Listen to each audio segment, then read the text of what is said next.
आटा निकाल कर देखो। श्री वल्लभ भाई कथीरिया जी।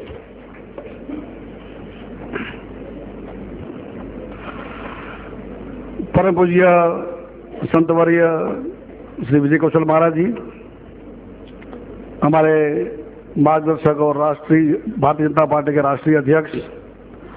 परम आदरणीय श्री राजनाथ सिंह जी, इस कार्यक्रम भारतीय धरोहर के नाते जो यहाँ रखा गया है उनके मुख्य संयोजक आदरणीय श्री रमेश कपूर जी, विशिष्ट अतिथि के रूप में यहाँ पधारे हुए आदरणीय श्री ज्योति नारायण जी, आदरणीय श्री नरेंद्र जी, श्री जगदीश वित्तल जी, और वैसे कहूँ तो यहाँ सामने बैठे हुए सभी भी, वैसे ही स्टेज पर बैठे हुए ऐसे ही महानुभाव है, सभी को मेरा वंदन प्रणाम। भाई और बहनों, जैसे विजय शंकर तिवारी जी बात कर रहे थे, बात सही है कि हम सब यहाँ इकट्ठे हुए सब लोग कहीं ऐसी एक समाज व्यवस्था के, ऐसी कोई एक आदर्श व्यवस्था की खोज में चिंतन करते हुए, कहीं न कहीं कार्य करते हुए ऐसे सब लोग एकत्र हुए हैं। जैसे कि अपना समाज या तो पूरा विश्व कैसे सुखी हो, संपन्न हो, समृद्ध हो, कैसे सुरक्षित हो, कैसे शिक्षित और स्वस्थ हो, कैसे पूरा समाज स्वावलंबी और स्वदेशी हो, और साथ साथ में आगे आकर के वो समरस और संस्कारी समाज हो। ऐसे एक समाज की रचना, एक जो आदर्श व्यवस्था कहते हैं, या तो कल्याण राज्य कहते हैं, या तो राम राज्य की बात कहो, ऐसा एक कल्याणकारी राज्य की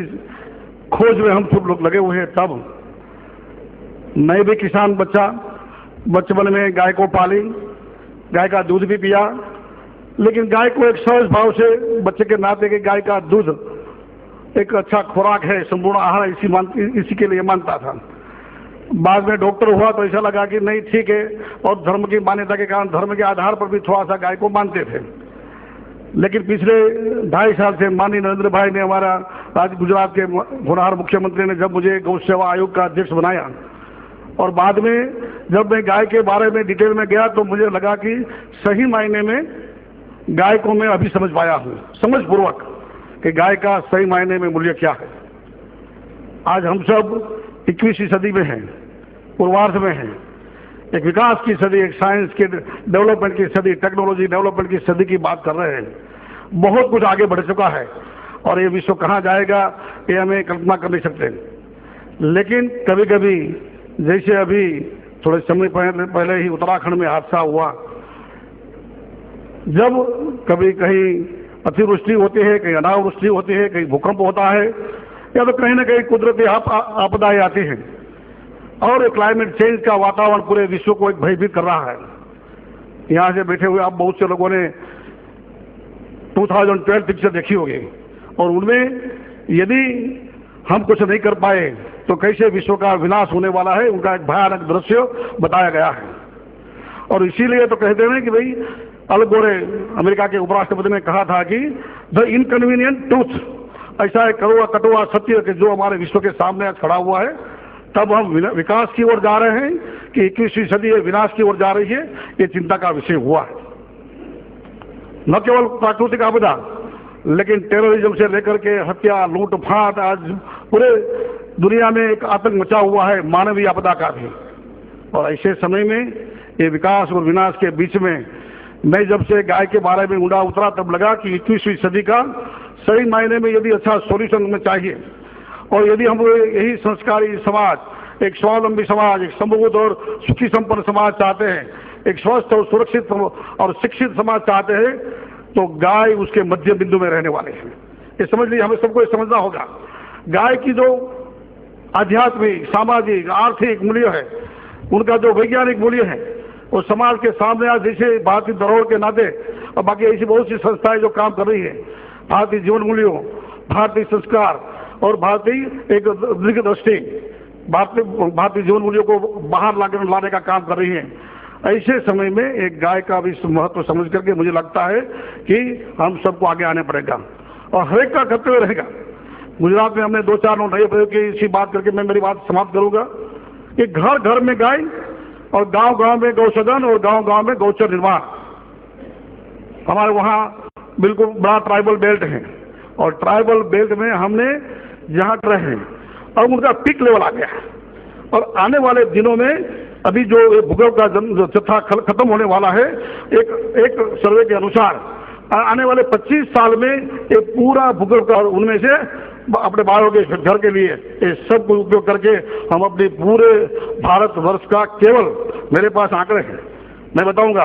कि भारतवर्ष की रूरल की आबादी मान लो कि 100 करोड़ की है, और 100 करोड़ लोगों के लिए केवल 40 मिलियन गाय यदि है, यानी कि 4 करोड़ गाय, तो पूरे 100 करोड़ लोगों के लिए जो रूरल इलेक्ट्रिफिकेशन की जरूरत है, उस पूरी 4 करोड़ गाय के गोबर से यदि हम पहले गोबर गैस बनाएंगे, उसमें से मीथेन निकाल करके बाद में CNG और बाद में जो इलेक्ट्रिसिटी करेंगे, तो पूरे देश में हम इलेक्ट्रिसिटी रूरल एरिया में केवल गाय के गोबर से पूरी कर सकते हैं। इससे आगे जितने भी घर घर में जो गैस सब दे रहे हैं ना, अपना घरेलू gas, LPG cylinder, CNG LPG cylinder,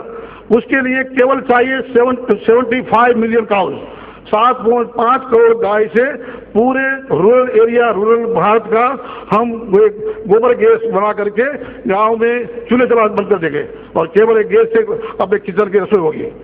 तीसरी बात, जो ट्रांसपोर्टेशन है, डीजल पेट्रोल, उनके लिए हमें चाहिए 85 मिलियन काउज, यानी कि आज 8.5 करोड़। मैंने जो गिना है उनके मुताबिक यदि ये सब होते फिगर होता है 20 करोड़ गाय से हम अपना इलेक्ट्रिसिटी का, गोबर का, अपने घर के गैस का और अपने ट्रांसपोर्टेशन का, ये सब स्वावलंबी बन सकते हैं। कितना ऑयल इंपोर्ट, 92% ऑयल इंपोर्ट हमारा बंद हो सकता है। यदि हम चाहे तो ये कर सकते हैं, ये इसके लिए राज्य की इच्छा शक्ति की आवश्यकता है। और इससे भी आगे हम ये कहेंगे कि एक बार ये तय हो गया तो गाय का संवर्धन, गाय का ब्रीडिंग पॉलिसी, ये सब तय करके आज गौ रक्षा की जो बात करनी पड़ती है ना, चिंता होती है गाय के लिए, रक्षा की चिंता रक्षा क्यों करनी पड़े? क्योंकि उनका ये यूटिलाइजेशन प्रॉपर नहीं हो रहा है। यदि ये प्रॉपर यूटिलाइजेशन होगा तो मैं मानता हूँ डेफिनेटली, और इसलिए तो CV रामन अपने साइंटिस्ट और नोबेल प्राइज जिनको मिला था वो अपने साइंटिस्ट, उनको एक बार आइंस्टाइन से मिला हुआ, तो आइंस्टाइन ने CV रामन को क्या कहा वो हमारे लिए समझने की बात है। आइंस्टाइन ने अपने CV रामन जी को कहा कि आप अपने देशवासियों को बताइए कि आपके किसानों को वो समझाए, आपके किसानों को वो समझाए कि वो ट्रैक्टर और मैकेनिकल फार्मिंग की ओर न जाए,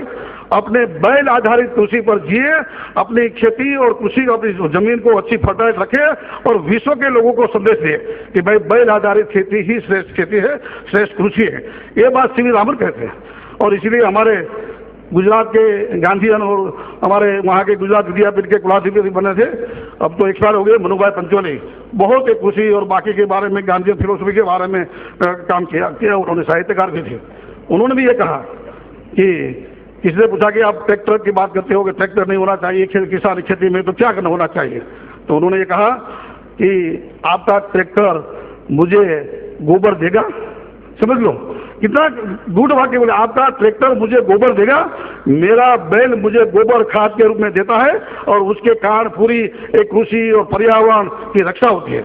और इसलिए मेरा मानना है कि गाय के बारे में आज समृद्धि का आधार बनाना है हमें। भारतवर्ष को यदि दिव्य, महान और भव्य भारत बनाना है, हमारा संकल्प है 21वीं सदी भारतवर्ष की सदी हो, तो उसमें गाय को केंद्र बिंदु रख करके कैसी हमारी अर्थव्यवस्था हो, कैसी हमारी समाज व्यवस्था हो, कैसी हमारी धर्म व्यवस्था हो, ताकि हर एक मठ, मंदिर, आश्रम में भी गाय पले, अच्छी तरह से उनका ब्रीडिंग हो। आज जो गाय की संख्या 21 करोड़ हो गई है, वो 121 करोड़ क्यों ना हो? यूजुअली अपने एक जो सर्वे है उनमें 1:8 रेशियो है, एक आदमी के साथ 8 पशु होने चाहिए, 8 एनिमल्स। आज रिवर्स है,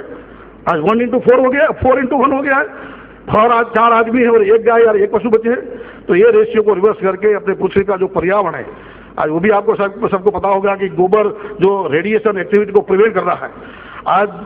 जापान में जब अभी सुनामी आई ना 1 साल 2 साल पहले, तो वो परमाणु प्लांट डिस्टर्ब हो जाए उनके लिए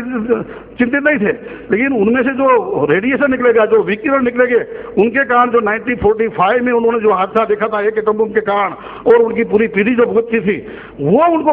दिक्कत थी कि भाई ये जो यदि ये एटॉमिक पावर स्टेशन टूट गया तो पूरे जापान में